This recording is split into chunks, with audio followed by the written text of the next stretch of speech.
Bonjour et bienvenue dans cette vidéo qui présente le métier de White Hat et de consultant cybersécurité. Donc cette vidéo est composée de 3 parties. Donc dans un premier temps, nous vous proposerons une brève description des métiers. Puis dans une deuxième partie, nous aborderons les compétences nécessaires afin de pratiquer ce métier. Et puis dans une dernière et troisième partie, nous évoquerons les formations possibles et les débouchés qui en résultent. Nous allons commencer par le White Hat, qui peut être sollicité à la fois pour des missions de prévention, mais aussi pour accompagner des entreprises en cas de crise suite à des piratages ou alors à des cyberattaques. Donc les entreprises, elles embauchent ces White Hat et ils testent la résistance de leur système d'information. Donc le terme White Hat, il s'oppose au terme Black Hat, qui lui est un hacker malveillant, et on peut également appeler le White Hat un hacker éthique. Donc les caisses de supermarché, les voitures connectées, les centrales hydroélectriques ou encore les cartes bancaires, la sécurisation des données, c'est devenu un véritable enjeu économique. Donc le White Hat, c'est en réalité plutôt un statut qui permet de mettre en avant les compétences informatiques du hacker bienveillant. Il y a des sites de bug bounty qui permettent de recevoir des récompenses que les entreprises veulent mettre en place, qui cherchent à avoir des White Hat pour voir s'il y a des failles dans leur système informatique. Donc par la suite, il y a le consultant en cybersécurité. Lui, il a des objectifs similaires à ceux d'un hacker éthique, mais en pratique, il travaille de concert avec les entreprises pour mieux connaître leurs besoins, leurs problématiques, leurs enjeux. Et donc ça lui permet d'établir une stratégie sur mesure qui est adaptée à chacun de ses clients. Donc les missions de ces deux personnages, c'est de se mettre dans la peau d'un hacker qui voudrait pénétrer dans le système d'information d'une entreprise pour lui voler tout simplement des données et leur demander ainsi une rançon.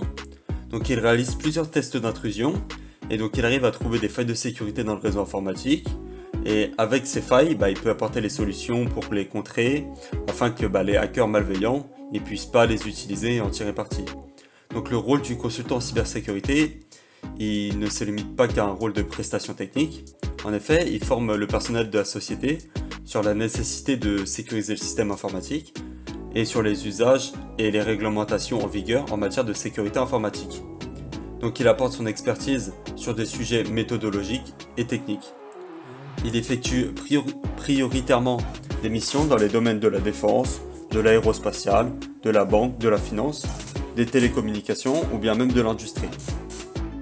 Donc la cybersécurité aujourd'hui en France, elle est considérée comme une priorité nationale parce qu'en effet, en 2021, il y a eu 54% des entreprises françaises qui ont subi au moins une seule cyberattaque, et donc c'est plus de la moitié des entreprises françaises, donc c'est énorme. Et en 2014, il y a eu près de 120 000 cyberattaques qui ont eu lieu chaque jour. Donc il faut vraiment sensibiliser les entreprises pour engager des consultants en cybersécurité et des White Hat afin de contrer tous ces problèmes et les sécuriser au maximum. Donc le salaire pour un consultant en cybersécurité débutant, il varie entre 3 000 et 3 300 euros bruts par mois. Et pour un senior, il varie entre 3 700 et 6 000 euros bruts par mois. Donc pour envisager le métier de consultant expert en cybersécurité, il est indispensable de posséder un socle de compétences informatiques solides qui sont orientées cybersécurité. Il est également nécessaire de maîtriser les principes de chiffrement. L'anglais, quant à lui, il doit être bien maîtrisé au niveau de l'oral et de l'écrit, car les documents techniques sont bien souvent rédigés en anglais.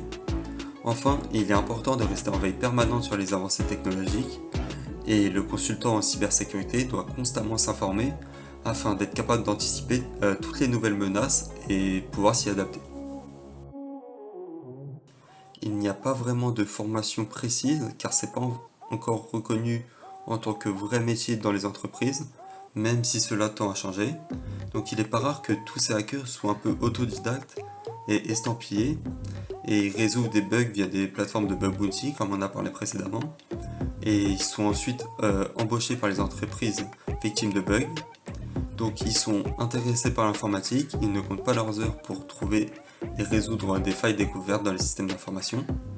En France par exemple, l'EPITA et les IA sont des écoles spécialisées pour devenir consultant en cybersécurité. Il est aussi possible de faire un bachelor universitaire de technologie, donc le but, en réseau et télécommunications. Pour poursuivre ces études, il y a de nombreux masters qui existent dans le but de se spécialiser en cybersécurité, tels que les masters en informatique parcours cybersécurité ou sécurité des systèmes d'information. il est possible de travailler dans une entreprise de consulting en cybersécurité auprès des entreprises ou d'être directement embauché par une entreprise pour s'occuper de sa sécurité informatique.